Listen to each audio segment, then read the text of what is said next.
What's YouTube? Welcome back, gamers, to another episode of The Alters. Guys, we're almost there, gamers. Second to last episode. Let's just hop right in. So, we're getting things ready to go as we have a lot to prepare. We need to wait for some news from Lucas, and we also need to let the technician Juan know about the news that we got from Lena a while ago. So what I'm trying to do right now is set up the metals outpost real quick, trying to figure that out. And as you can see from the map, these are where all the different outposts are and everything. And once we set up the metals outpost, we're basically going to gun and run straight for the rebels outbase, where the outpost where the technician Juan and I believe it's the shrink Juan who are located out there now. So I'm trying to make sure I set up the pylons correctly so I can get the most out of it without wasting the pylons, really making sure the measurements are all correct and good and dandy as new. We're also waiting for the research for the we're also waiting for the research for whatever is blocking the beacon, so now we can use that. So now we can figure out a way to get past the anomaly shield, as I will call it, or the anomaly bubble. So right now we're heading to Technician Juan and let him know the good news from Lena about what we got in the works right now to him and the Rebels outbase. So, about your coming back. Yeah? You got something new?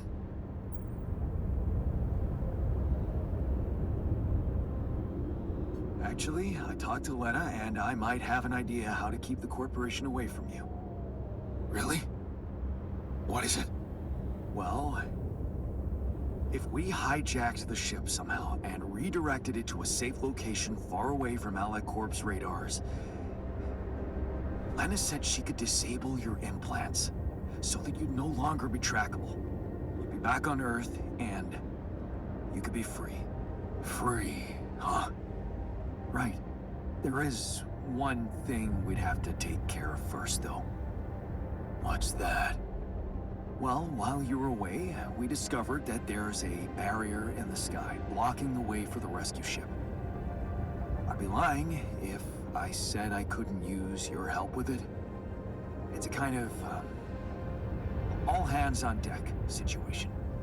So that's what the Karen shit was all about, huh?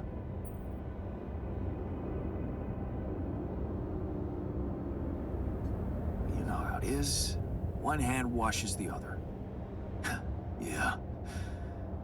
I guess neither of us was ever an idealist. At least we can be honest about that. Fine. We'll do it. We'll help you. Yeah? Seriously? Yeah. What are we waiting for? Hip hip hooray! The Super Y have saved the day with Jan and company. Let's go, lads. So now the Rebels are back with us now. They'll join us at the base once we finally go back there. What I decided to do next, though, was get the Rapidium outpost set up, because one thing I wanted to make sure I did was make sure we had a plethora amount of Rapidium on our way back home from this trip. So I need to take out the anomalies that are all in this area. And as you can see, there's one big expanding one right here and another smaller one right here. So we went and took these two out.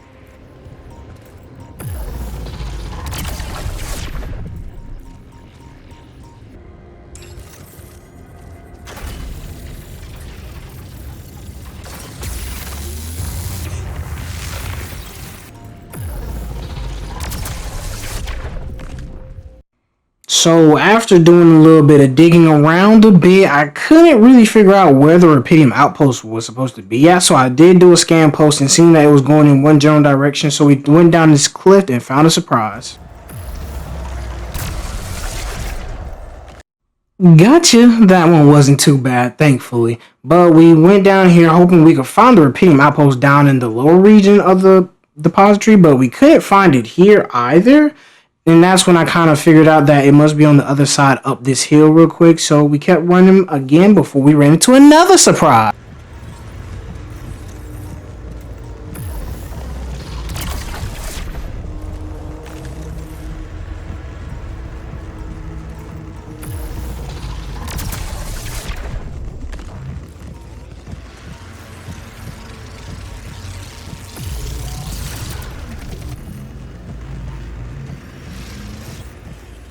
Now you might have thought that I survived that encounter, but if you look down at my anomaly shield, I did get hit by that. But thankfully, me having these suit upgrades, that was literally but a toe tap. You know what I'm saying? So we found the Rapidium outpost, put that bad boy down. We finally had things ready to go, but if you didn't notice, we're kind of in the middle of a magnetic storm right now. Currently, thankfully, the hours are much shorter. It's actually just a 10-hour magnetic, or it was a 12 hours, I think.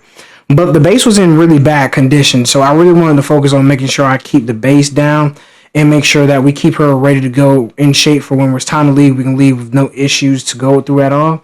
So as I was getting the base repairs done for the most part in some of the magnetic storm, we had a little gathering of all the altars in the kitchen. So why don't y'all check it out real quick and look at the party? Hey, look at it. Everyone's all happy. Let's go. It's good to have you back.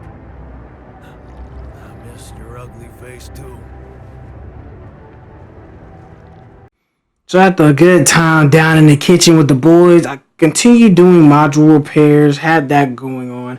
Once we got the scientist research lab fixed though, we put him back on because we needed him to continue the research and how to basically get past the anomaly barrier. So we had that going real quick. And now next up, we did a little remodeling of the base. As you can see, we kind of made sure, my OCD was kind of kicking in. So I decided to put everyone's bunks underneath ours in the communication room, storage is down low, and everything in between after that. So I went on ahead and started doing repairs in the cabinets, in the personal quarters, because altars can tend to have bad nights of sleep and can get kind of grumpy if you don't kind of get that handled and situated. And I did as much as I could before I got tired. At the end of the day, they're going into day 61.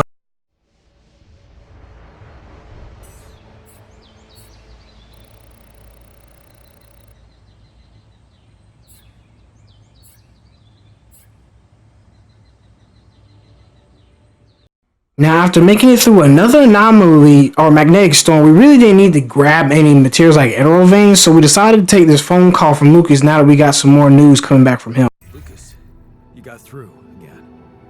Your wife. She asked me to call you, said you were having second thoughts about trusting Agatha. Why the hell did you let them know? You should have listened to me and Maxwell.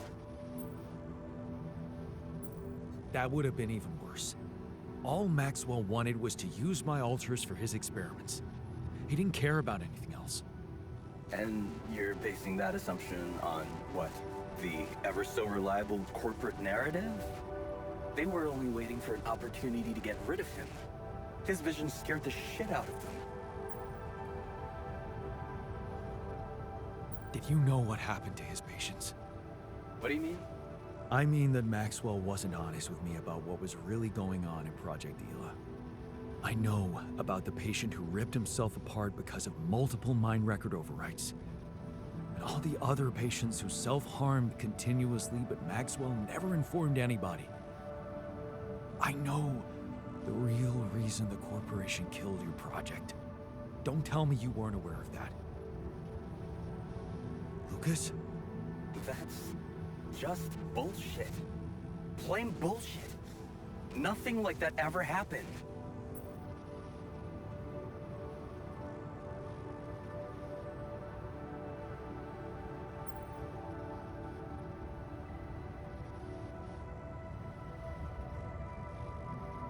You're starting to sound like you've got something to hide, Lucas. Or maybe you just want to protect Maxwell's reputation at all costs. If you could look me in the eye right now, would you swear that not a single person got harmed in those experiments? Especially after you told me how much that project meant for Maxwell personally. Would you swear on your life, Lucas? Well, there were some rumors at one point that a patient that he was, well, a little unstable and he might have... But at his family's request, we buried his data. That's what Maxwell said. Did you bury any more data? What? No, what are you talking about? Look, we were working with mentally disturbed people. Accidents happen. But Maxwell was just trying to help them.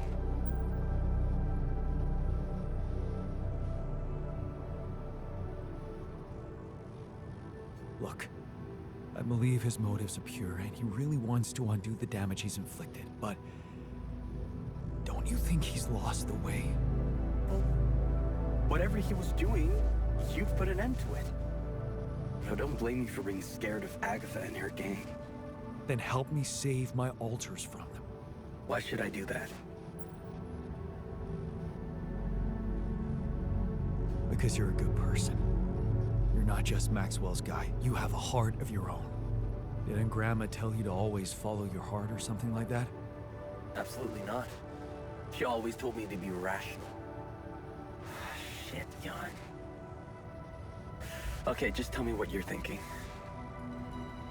Well, you're a QC navigator, and I'm guessing it will be a piece of cake for you to take control of the rescue ship and dispatch us somewhere else. Somewhere no one would find us. Wait, what are you talking about, Jan? Hijacking a ship full of rubidium? And you've really lost your mind.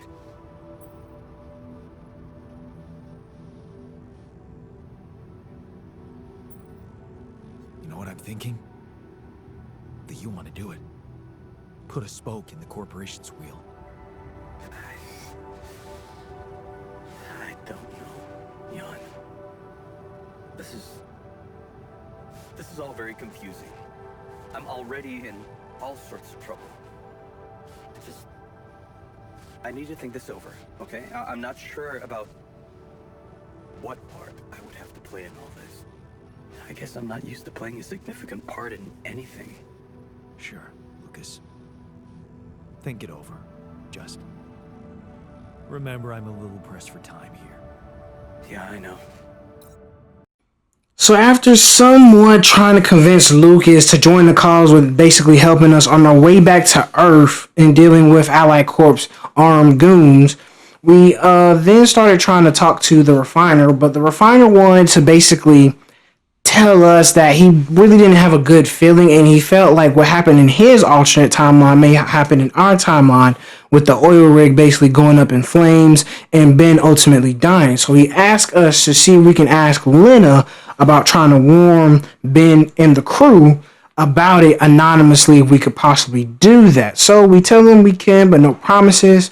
And we're running it by Lena right here, where we're trying to basically let her know, like, you know, hey, our alter went through this situation and he think it can possibly happen again. Lena isn't really too fond of the idea of doing that and everything, and thinks we should focus on the mission, but we use our pragmatism trait to basically convince Lena, you know, this is basically for the mission. If we don't do this, this could mess with this alter's mind and he can then disrupt the mission and us getting back home safely. So because of that, having that trait, we were able to convince Lena to basically try to convince the oil rig of the safety conditions and everything, and maybe possibly either do something about that or maybe shut down work for a while until they can find the probable cause of what may happen in the future. But ultimately, we find out some more news about that later on in just a bit.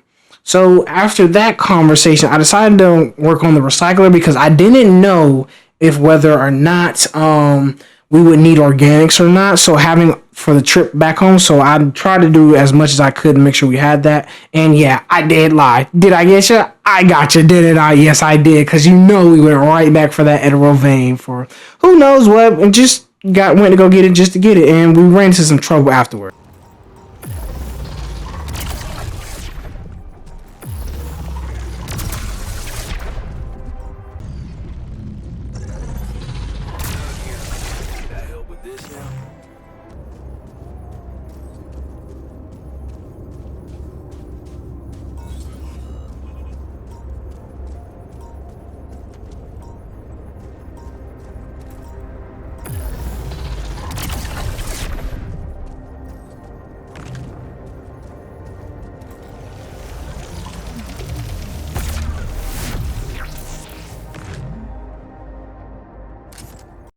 But it's no trouble that we can't handle at all. And as you can see right here, this is where the Eterol vein, after that basically last magnetic storm, comes in at our in-game. And so we headed back to the base to talk to the scientist since he just finished up research about how to get through this anomaly. Find out more about the barrier? I'm afraid I don't have good news. For a moment, I was hoping we could redirect the ship to another area, but it seems that won't be possible. What we've called the barrier is, in fact, a strong force-filled layer of interlapping distortions. A sort of prism entanglement. So it's yet another anomaly. Okay, we have ways to deal with them, right? Do you know where it stems from? You see, that's the problem. It seems to be everywhere. Covering the entire surface like a dome, or a layer of the atmosphere. Wait, what? No, but are you trying to tell me it was here when I landed? It must have been here the whole time, looming above us, invisible to the human eye. Fascinating.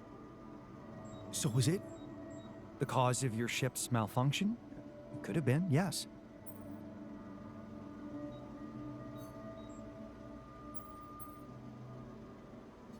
So, they recklessly sent us to our deaths? This could have been avoided. Hindsight is a luxury we all wish we had. I suggest we focus on what's ahead. I believe the nature of this gigantic prism distortion needs to be studied more. But how? We can't fly. Right. But we've made fragmentary observations on the surface, and I think we can still learn more. I've located 3 areas with particularly strong interference characteristics that match the electromagnetic fluctuations typical for this kind of distortion. They should be marked on your map. I want you to take a closer look at them and bring me more data. So in truth, it wasn't really new. It was more of another task that we needed to do to figure out how to get past the shield. But we got a call from Lena about her news with Ben in the oil rig. So let's listen in on what she has to say about that. Hey. So, I did it. I sent the tip off about your oil rig from an anonymous account. And? Well, guess what? They asked me for details.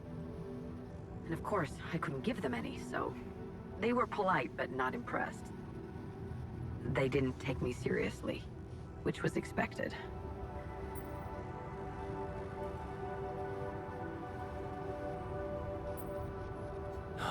Man, that's disappointing. I know it was a long shot, but at one point I really started to believe it could work. It's not the end, Jan. It's not? I thought that if I don't have the information they need, maybe I could reach out to someone who does. So I contacted Ben Harris. You didn't? I did. I was a bit freaked out about talking to my ex-husband's potential alternate reality boyfriend. But he turned out to be such a sweet guy.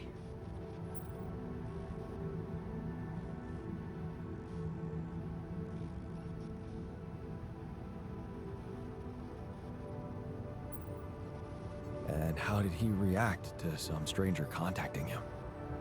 He was surprised, but not suspicious or hostile at all. I said, there's a person who's concerned about him, and that it's very important that if he's witnessing any worrying situations on that rig, he should report them immediately. Do you think it worked? I have no idea. But he didn't write it off. Looks like he was considering speaking out earlier. He just needed a little push from the outside. Whatever happens now, I guess it's done. Your alternate life path just interfered with reality.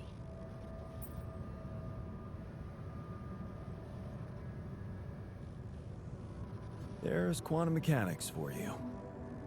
Don't tell me you're planning on picking up your scientific career.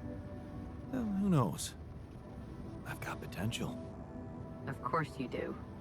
And it looks like I'm not that bad at doing crazy stuff. I won't argue with that. Yeah, right. Anyway, you'd better get back to your preparations. You don't have much time left. I know, but it was worth it. Thank you. And yes, we were able to save Ben's life after that talk with Lena because of her anonymous tip and giving Ben enough charisma to have a call to action about the oil rig safety conditions. Now we use the Emerald vein sample, planetary sample that we got for extra storage because I wanted to get that because we were starting to have storage issues near in game, and I wanted to make sure we didn't have to worry about that at all due to the fact that I wanted to bring in as much rupidium as possible. Now, in these next few segments, is us basically going to the locations that the scientists had marked for us that he wanted us to get scans of that we need to possibly bring the imaginary world into our reality real quick. So the first part was up there near that tree near the oil depository. This next part is near where the hug or rug or whatever the tar, whatever that vehicle was that the rebels used to go through.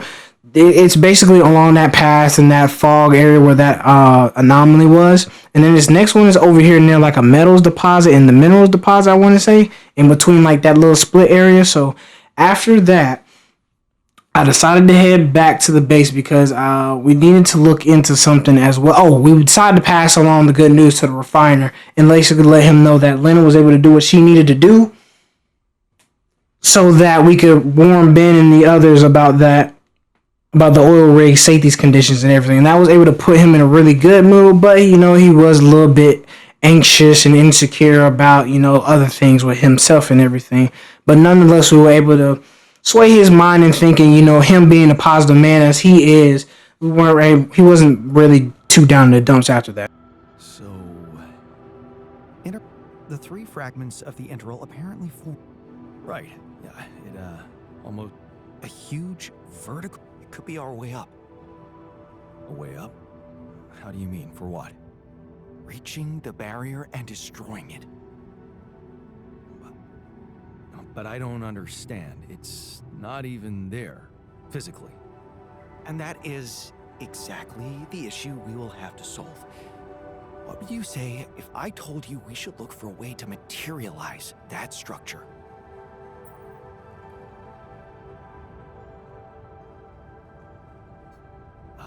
A way to materialize the interim? Knowing you, I'm pretty sure you already have one. Of course I don't. It's not that simple, Jan. But I do have an initial plan. Based on all the data we've collected so far, I think I came up with a way to disintegrate this barrier. Fragmentize the prism entanglement. But it can't be done from down here. You're going to have to reach for the sky, and that structure seems to be the best way to get there. But is that even possible? To make it physically accessible? What if I told you Professor Frankov believed it was possible? Really? Tell me more. You see, Frankov devised a theoretical experiment in which he proved that if an electromagnetic field was powerful enough, it could pull a proximity plane closer to us. The force field would have to be extremely strong and the object no larger than a grain of sand. But according to his calculations, it could physically materialize. Well, we're gonna need more than a grain of sand. Don't forget, we have something that Frankov didn't. Rupidium. Oh. That's... bold. Bold. Dangerous. And necessary. So you really think you can do it? I know it sounds impossible, but if we pull this off, there's so much more to gain than just our survival.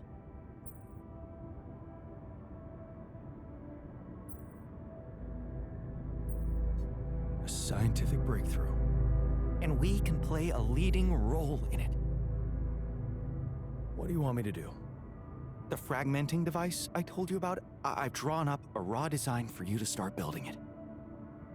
And I'll set to work on reconstructing Frankov's theory and finding a way to materialize that structure for us. It is possible. I simply know it. So after having a very productive and interesting conversation with the scientists, we need to do two things. One, we need to research the materializer module, which will take a few hours to do that the next day. And we need to finish up crafting this fragmenting device, which we don't finish up today, but we decided to go ahead and do that tomorrow on the first thing to-do list. And after that, we decided to go ahead and knock it out for the day and get ready to advance forward to day 62 as we get closer and closer to endgame, baby.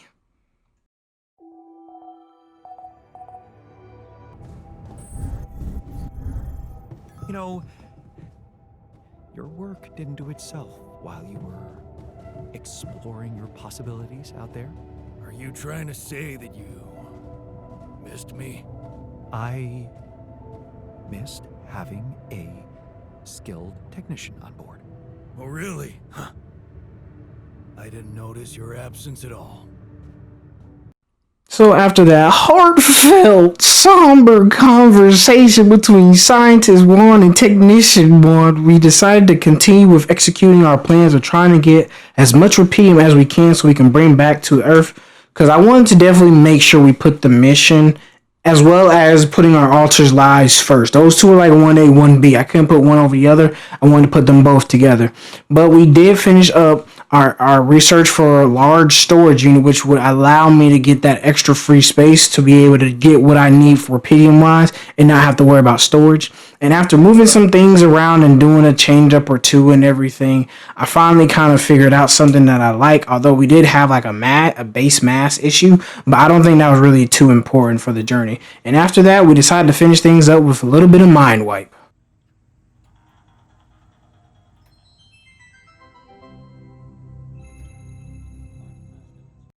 And after watching that 5-star of a movie, we continued doing some more base work and getting some maintenance done in these personal cabins to make sure our alters had a good night's rest before we called it a day.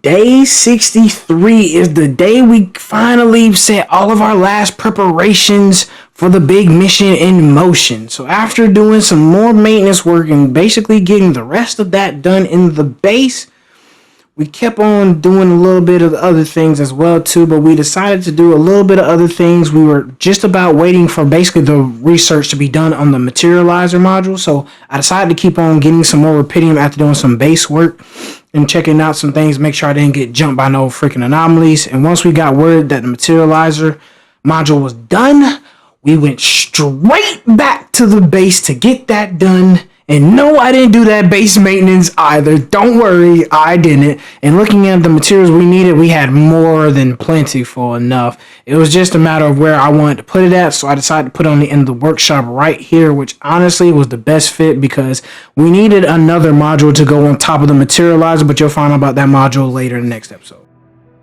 A custom-built rupidium-infused electromagnetic field generator. Normally, electromagnetic waves operate on a limited frequency spectrum. But with the extreme nature of rupidium particles, the possibilities become infinite. The frequency spectrum can be stretched so that our waves will be able to penetrate all potential landscapes and disturb their magnetic fields. In effect, pulling the proximity plane towards us, just like a magnet. Really? It's that simple? I prefer the word elegant, provided it works as expected. It would be much more reasonable to test this theory in a safer environment before putting it to such extreme use.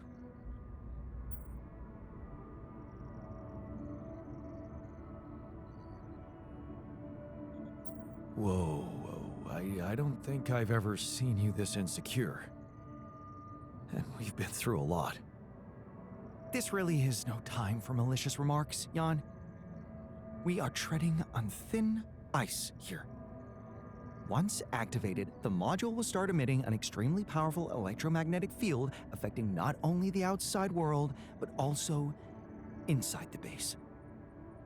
The effects are hard to predict, but it can be everything from instruments malfunctioning to the entire base being annihilated within minutes. Sounds encouraging. Once we turn this thing on, and the internal structure materializes, you will need to act quickly.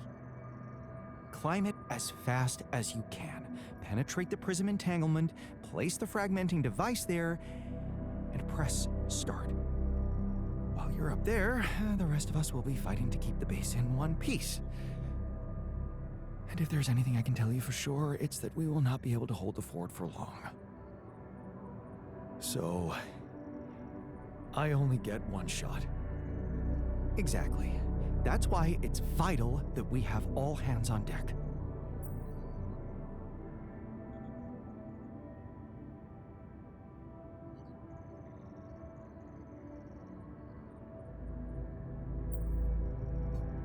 like we have everyone we need. It will have to be flawlessly prepared.